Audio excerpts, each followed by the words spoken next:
14 صدیاں گزری. یہاں ایک شہر آباد تھا. اس کا نام بطاح تھا، جو آج تک زندہ ہے، مگر شہر سکڑ سمٹ کر چھوٹا سا گاؤں رہ گیا ہے. اس شہر میں خوبصورت لوگ آباد تھے. وہ بہادر اور نڈر تھے اور باتیں ایسے انداز سے کرتے تھے جیسے کوئی نظم سنا رہے ہوں. عورتیں حسین تھیں اور مرد وجیح. یہ ایک طاقتور قبیلہ تھا جسے بنی تمیم کہتے تھے. بنو یربو بھی ایک قبیلہ تھا، لیکن الگ تھلگ نہیں، بلکہ بنی تمیم کا سب سے بڑا حصہ تھا. اس کا سردار مالک بن نویرہ تھا. بنی تمیم کا مذہب مشترک نہیں تھا. ان میں آتش پرست بھی تھے، قبر پرست بھی تھے، لیکن اکثریت بت پرست تھے. بعض عیسائی ہو گئے تھے. یہ لوگ سخاوت، مہمان نوازی اور شجاعت میں مشہور تھے. رسول اکرم صلی اللہ علیہ وآلہ وسلم نے ہر طرف قبول اسلام کے پیغام جن قبیلوں کو بھیجے تھے، ان میں بنو تمیم خاص طور پر شامل تھے. اسلام کے فروغ اور استحکام کے لیے بنو تمیم جیسے طاقتور اور بااثر قبیلے کو ساتھ ملانا ضروری تھا. یہ ایک الگ کہانی ہے کہ اس قبیلے نے اسلام کس طرح قبول کیا تھا.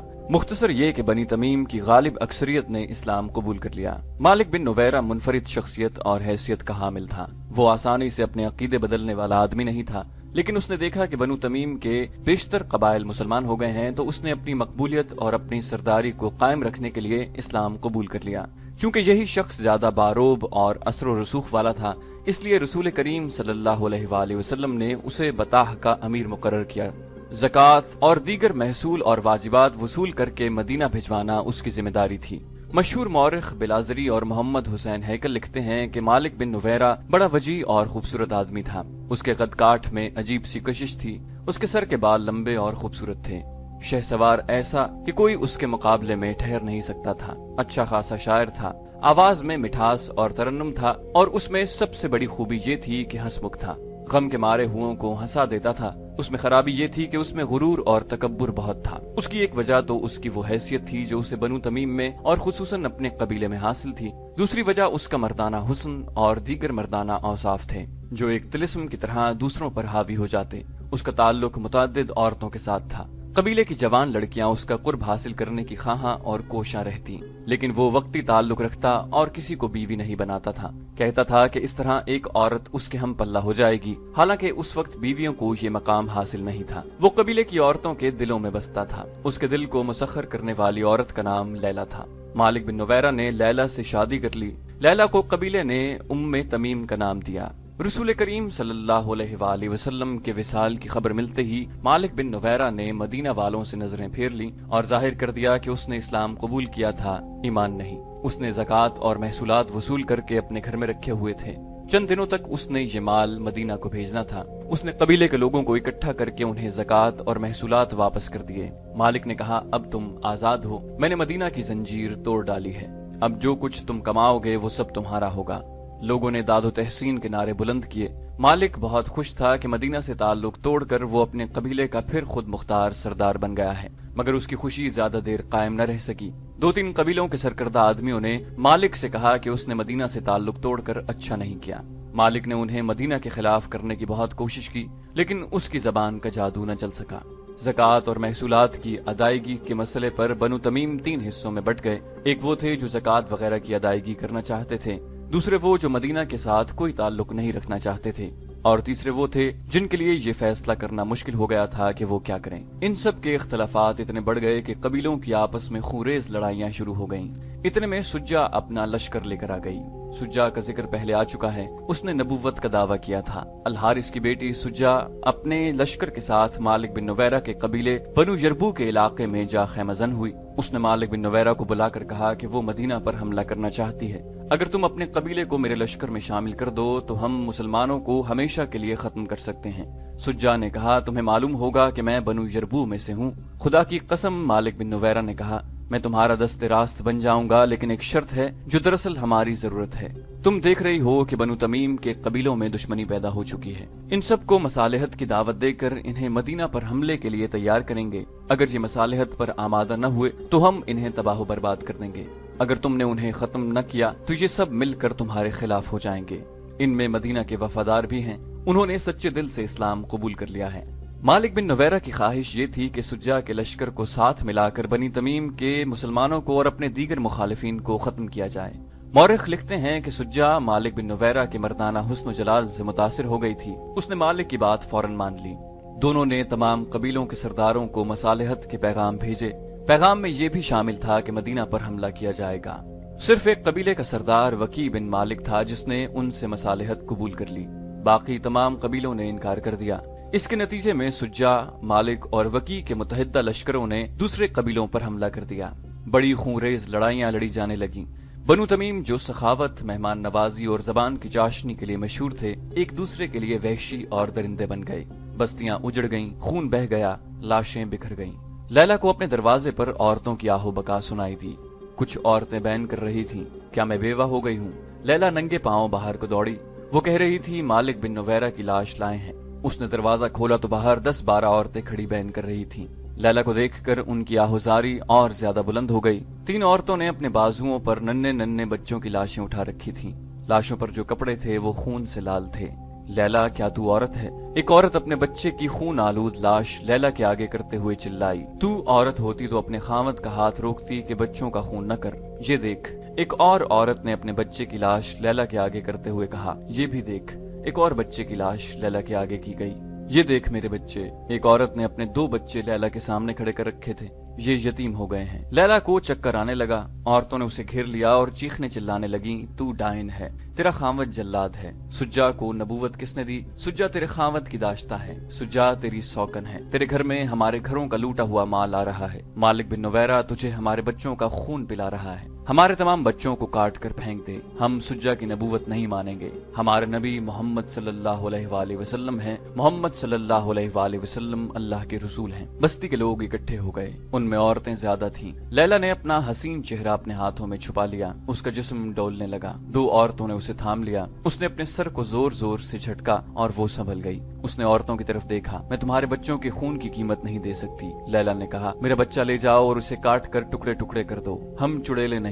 ایک شور اٹھا، ہم ڈائنے نہیں، لڑائی بند کرواؤ، لوٹ مار اور قتل و غارت بند کرواؤ۔ تمہارا خاوند وکی بن مالک اور سجا کے ساتھ مل کر لوٹ مار کر رہا ہے، لڑائی بند ہو جائے گی۔ لیلا نے کہا، بچوں کی لاشیں اندر لے آؤ۔ مائیں اپنے بچوں کی لاشیں اندر لے گئیں۔ لیلا نے 3 لاشیں اس پلنگ پر رکھ دیں جس پر وہ مالک بن نویرہ کے ساتھ سویا کرتی تھی۔ مالک بن نویرہ لیلا کا پجاری تھا، اس پر لیلا کا حسن جادو کی طرح سوار تھا۔ اس زمانے میں سردار اپنی بیویوں کو لڑائیوں میں اپنے ساتھ رکھتے تھے، لیکن یہ لڑائی اس قسم کی تھی کہ مالک لیلا کو اپنے ساتھ نہیں رکھ سکتا تھا۔ لیلا سے وہ زیادہ دیر دور نہیں رہ سکتا تھا، اگر کہیں قریب ہوتا تو رات کو لیلا کے پاس آ جایا کرتا۔ وہ اس رات آ گیا۔ کیا اس پلنگ پر کوئی سویا ہوا ہے؟ مالک بن نویرہ نے پوچھا۔ نہیں۔ لیلا نے کہا، تمہارے لیے ایک تحفہ ڈھانپ کر رکھا ہوا ہے، 3 پھول ہیں لیکن مرجھا گئے ہیں۔ مالک نے لپک کر چادر ہٹائی اور یوں پیچھے ہٹ گیا جیسے پلنگ پر سانپ کنڈلی مارے بیٹھا ہو۔ اس نے لیلا کی طرف دیکھا، خون پینے والے درندے کے لیے اس سے اچھا تحفہ اور کوئی نہیں ہو سکتا۔ لیلا نے کہا اور اسے سنایا کہ ان کی مائیں کس طرح آئی تھی اور کیا کچھ کہہ گئی ہیں۔ اس نے اپنا دودھ پیتا بچہ مالک کے آگے کر کے کہا،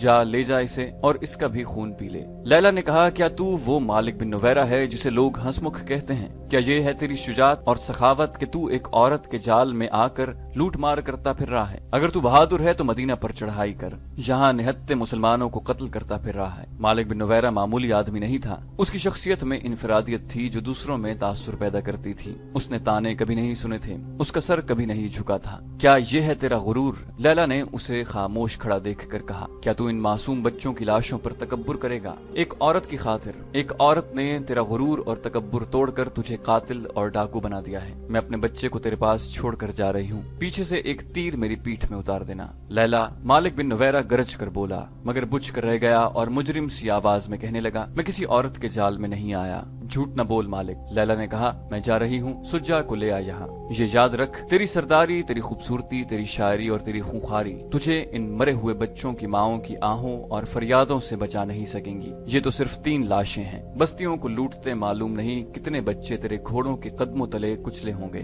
تو سزا سے نہیں بچ سکے گا، تیرا بھی خون بہے گا اور میں کسی اور کی بیوی بنوں گی۔ مالک بن نویرہ نے یوں چونک کر لیلا کی طرف دیکھا جیسے اس نے اس کی پیٹھ میں چھرا گھونپ دیا ہو۔ وہ آہستہ آہستہ چل کر باہر نکلا۔ مالک رات بھر واپس نہ آیا۔ صبح طلوع ہوئی۔ بطاح جو بارونق بستی تھی ایک ایسے مریض کی طرح دکھائی دے رہی تھی جو کبھی خوبرو جوان ہوا کرتا تھا، اب اس کا چہرہ بے نور اور آنکھوں میں موت کا خوف رچا ہوا تھا۔ بطاح کی عورتوں کے چہروں پر مردنی چھائی ہوئی تھی، یہ اس مار دھاڑ کا نتیجہ تھا جو بنو تمیم میں ہو رہی تھی۔ سورج کی پہلی کرنیں آئیں تو بطاح کی گلیوں میں ڈری ڈری سی داخل ہوئیں۔ اس وقت سورج کچھ اور اوپر اٹھایا تھا جب بطاح میں ہڑبونگ مچ گئی۔